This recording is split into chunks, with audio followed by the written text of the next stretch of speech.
천황대추는 제가 미리모니의 종묘를 벌써 49년째 경영하고 있고요. 대추에 대해서 40년 전부터 묘목을 쭉 접목을 해오고 이 품종 저 품종을 모두 다를 접목에 의해서 그 양산에서 전국에 묘목을 판매하게 됐죠. 그러면서 묘목을 1년이면 적어도 몇만 개씩 접을 붙이다 보니까 거기서 좋은 것들이 탄생할 때마다, 거기서 좋은 것들이 생길 때마다 고르고 골라서 계속 그 선별 우성인 것을 접을 해서 품종을 개량해 왔습니다. 천황대추는 그 상당히 우선 알이 큽니다. 알이 커서 얼마나 크냐 하면 보통 30-40g, 50g 내외 되고요. 그 다음에 좋은 것은 70g, 뭐 어느 건 100g 나가는 것도 있습니다만 대개의 경우 30-40g 이상 나가기 때문에 엄청 열매가 커졌지요.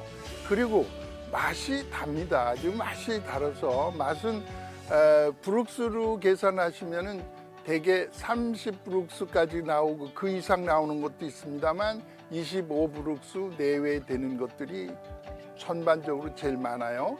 그래서 다른 어떤 과일보다도 당도가 굉장히 높죠. 그리고 수분이 많아서 목 넘김이 좋고요. 껍질을 깐다든지 이렇게 다른 무슨 작업을 하지 않고 그냥 생으로 먹는 거예요. 껍질도 안 까고.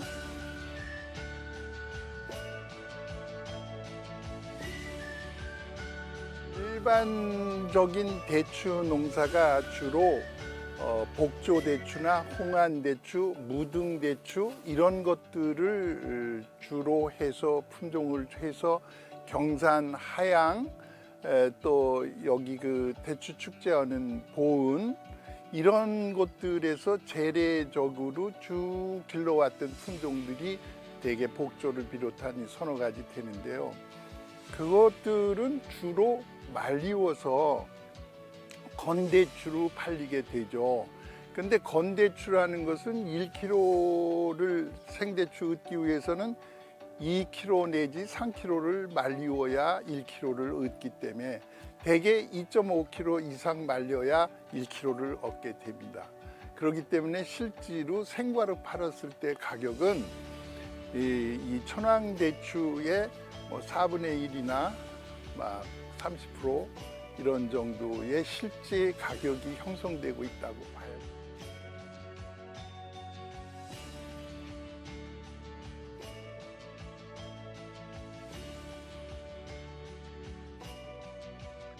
장점은요, 우선 굉장히 답니다. 당도가 30브룩스 이상 나가는 그런 것도 있지만 평균 25브룩스 내외를 나가기 때문에 어떤 과일보다 답니다. 사과가 한 14, 5브룩스면 단사과고요. 수박이 10브룩스 내외면 달다고 느끼는데 이게 25브룩스 내외니까 얼마나 단지는 상상해 보셔도 알겠는데요.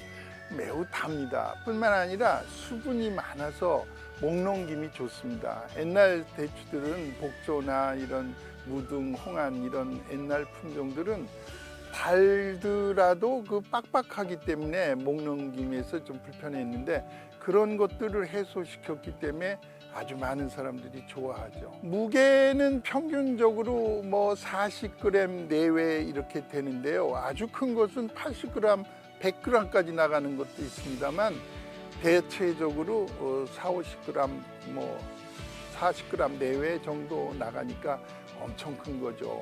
40g만 나가도 25개면은 1kg고요. 50g짜리는 20개면 1kg이기 때문에 굉장히 커졌죠. 매우 탐스럽고 커서 여러 사람들이 좋아하고.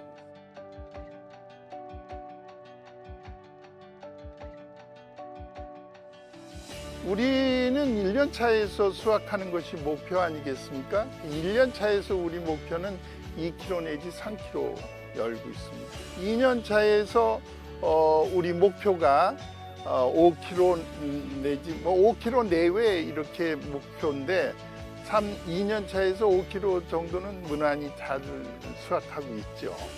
그리고 이제 3년 차 되면은 우리 목표가 8kg, 10kg 그런 정도인데 10kg 이상 다 나오기. 4년 차면은 이제 15kg 내지 20kg를 이 나무에서 따게 되는데 4년 차는 이거보다 1년 후 내년이죠. 4년 차부터는 우리 목표가 15kg 이상입니다.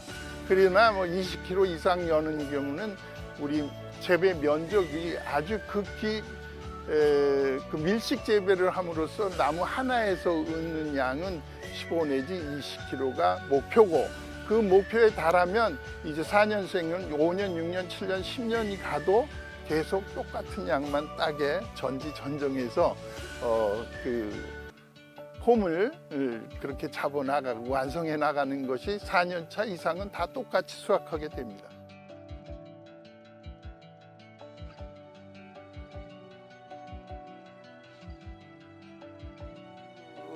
요즘 뭐 강의하고 같이 농업을 하는 농법에 대해서 좀 말씀드린다면, 저는 나무를 크게 기르자는 얘기가 아닙니다. 좁게, 작게, 그래서 외성으로 기르자는 얘기가 바로, 외성이라는 게 무슨 얘기냐 그러시네. 외성이라는 게 조그맣게 기르는 것이 외성입니다. 저 일본 사람들 외놈이라 그러잖아요. 키가 작다고. 저도 대추를 키가 작게 길러서 그 미니로 길러서 내 품 안에서 모든 작업을 다 하자는 것이 바로 제가 하는 농법의 외성 대추 재배 농법이 바로 천황대추를 기르면서의 방법입니다. 그래서 이 거리가요, 지금 여기서 여기에 2m밖에 안 돼요. 이게 8m짜리 하우스인데요, 4주를 심었으니까 주당 하나당 차지하는 게 2m밖에 안 되죠. 그리고 나무와 나무 사이는, 여기서 이 나무 사이가 1m 20에 하나씩 둬서 내 키를 또 내 손에서 닿는 데까지만 길러가지고 모든 나무를 다 수확, 농약 주는 거, 전지하는 거, 영양제 주는 것 등 모든 것을 다 내 품 안에서 하자. 그것이 바로 외성 재배법입니다. 이렇게 보세요. 쭉 와서 보시면 이게 작년 나무가 죽어가지고 새로 1년생을 심은 겁니다.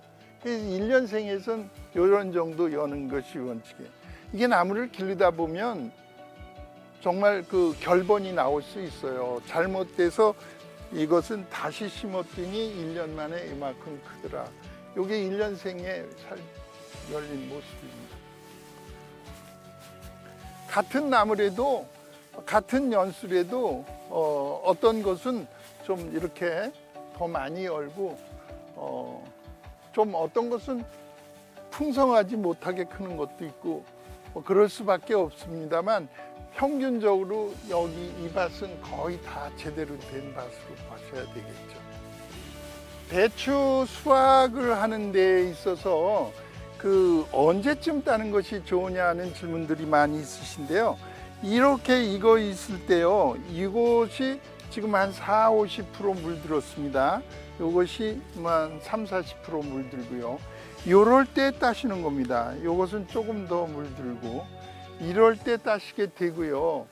이렇게 완숙한 것, 이렇게 완전히 다 거의 90% 빨갛게 된 거, 이런 것들 땄을 때도 큰 문제는 없습니다만, 유통하면서 하루 이틀 사이에 좀 더 붉어지고 있기 때문에 조금 한 50~60% 익었을 때 따시는 게 좋겠습니다.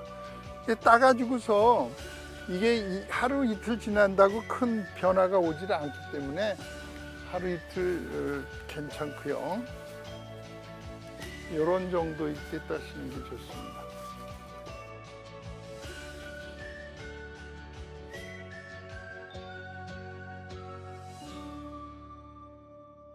보온이 그 대추로 아주 이조 시대 때부터 전통적으로 쭉 길러오던 것들이 소위 그 대추나무 미친괭이병, 빗자루병이 미친괭이병 피자루병인데 바로 대추나무가 그 바이러스에 의해서 발병되는 대추 그 빗자루병에 노출돼서 전국의 대추가 거의 아름드리 대추는 다 전멸되고 말았습니다. 그 후에 이제 그 접을 붙이고 새로운 품종들을 너도나도 개량 개발해서 자꾸 그 묘목을 양산하고 좋은 양묘를 해가지고 지금은 상당한 농가에서 심고 있는데, 그 중에서 우리 천황대추는 상당히 우수하게 모두 다가 평해주고 시장성에서 우선 상당히 높은 가격으로 인정해 준다는 것이 대단히 장점이죠.